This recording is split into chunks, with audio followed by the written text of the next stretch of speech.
Well, there are a lot of gardens in Central Oregon, but John Hammarley found one who's making a living in mid-air. Take a look. When you talk about gardening and planting, you usually think about hands digging into Central Oregon's dirt. Jamie Vikos loves plants. I suppose I've taken a little creativity from the places I've lived, and yeah, I've always worked around plants and have loved plants. But her love affair with the floral creation she crafts doesn't involve any worms, nor much dirt, or much digging. So this is string soil.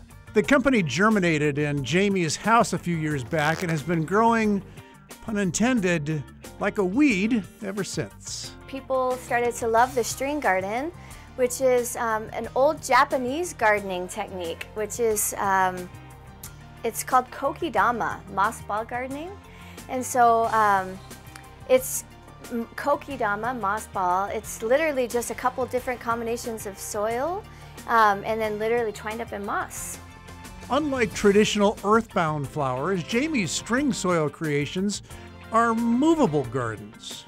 I string them up, and they're string gardens because in Japan they always used to use them as arts for altars or table arts, and they were centerpieces for tables. But they look beautiful when they're strung up because they just kind of create their own energy and they move around on their own. The moss is seen at eye level. They're funky and different and unique. Well, this is where plants meet arts, is what I call it, a plant art studio. So I think it's a combination. I'm a moss girl. I've always loved moss as a resource for creativity. And depending on what the plant is, that's when they get really special. Like a cactus inside a moss is kind of a contrast, but really, really beautiful.